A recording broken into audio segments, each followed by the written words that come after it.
আমার নাম কালী। গায়ের রং কালো বলে জন্মের সময় আমার ঠাকুমা বলেছিল, বাবা গো, এ যে একেবারে মা কালী। সেই থেকে আমার ডাক নাম হয়ে গেল কালী।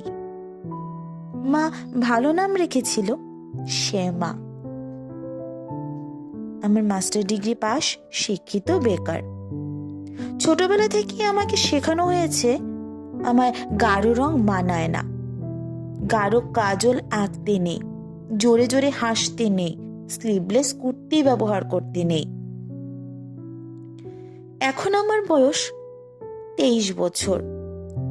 ঠাকুমার নিদান কালো মেয়েকে পার করার জন্য জোর কদমে সম্বন্ধ খোঁজা শুরু কর। আজ আমি ভীষণ উত্তেজিত, একই সঙ্গে প্রচন্ড রকম টেন্সড। এই প্রথম পাত্রপক্ষ দেখতে আসছে আমায়। আমি চোখ ভর্তি করে কাজল পরেছি, কপালে ছোট্ট কালো টিপ, হালকা লিপস্টিক আর আমার প্রিয় মেরুন শাড়িটা।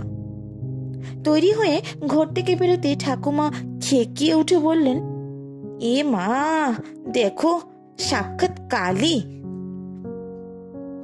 কালো গায়ের রঙে কেউ এমন শাড়ি পরে? অমন দুধে আলতা গায়ের রং মায়ের, মেয়ের কি করে এমন ছিরি হলো ভগবানই জানে। ও বৌমা, একটু এদিকে দেখো না।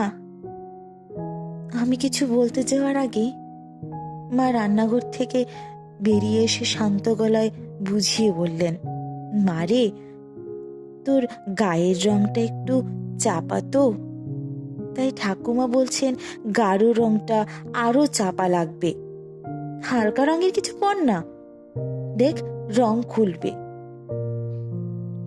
আমার চোখ ফেটে জল আসতে চাইলো। আমি ঘরে চলে গেলাম। এসব কথার মাঝে ওনারা হৈ হৈ করে এসে পড়লেন। আমি আর শাড়ি বদলানোর সময় পেলাম না। সত্যি কথা বলতে কি, আমি শাড়ি বদলও করতাম না। যথাসময়ে আমার ডাক পড়ল বসার ঘরে।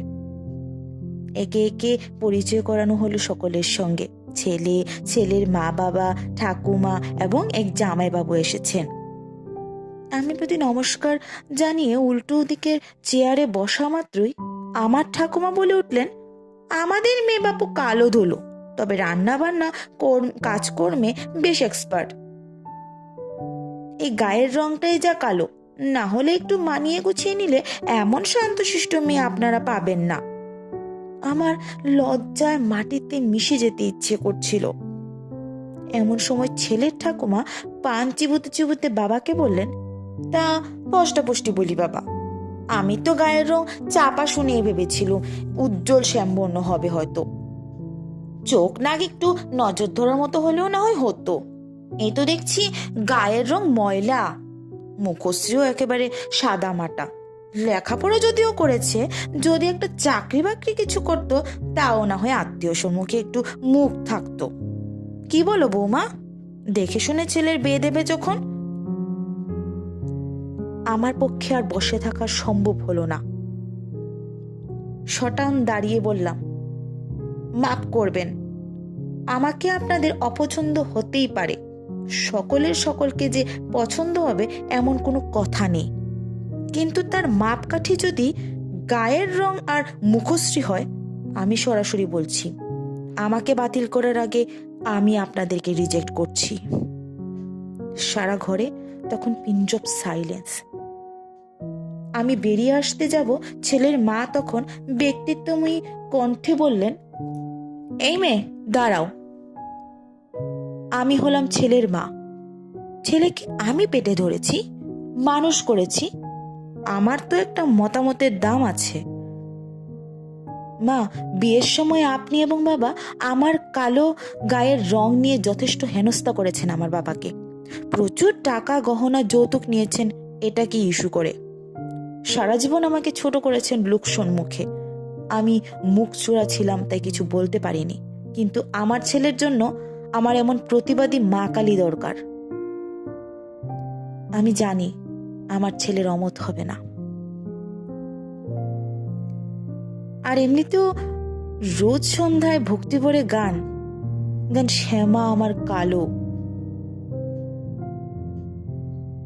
তা এই শ্যামাতে এত আপত্তি কিসের? সবচেয়ে বড় কথা, আপনার নাতিও যথেষ্ট কালো। এমনি আমার ঠাকুমা বললেন, ও তো বেটা ছেলে, সোনার আংটি আবার বাঁকা।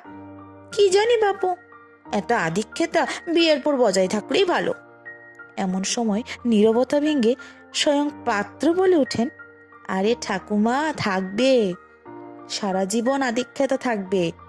কি জানেন, আপনার নাতনিকে কলেজ যাওয়ার পথে রোজ দেখতাম। ওই কোমর ছড়ানো এক পিঠ চুল আর বুদ্ধিদীপ্ত চোখ দুটো ছাড়া আর কাউকেই মনে ধরলো না যে। সময় পাল্টেছে, রুচিগুলো বদলাতে হবে তো। জং ধরে গেল যে আদ্যিকালের ভাবনায়। দিন না আপনার নাতনিকে আমার হাতে তুলে। রং যদিও বেজায় কালো, আমি কিন্তু পাত্র ভালো। সবাই হো হো করে হেসে উঠল। সেই হাসিতে যোগ দিলাম আমিও।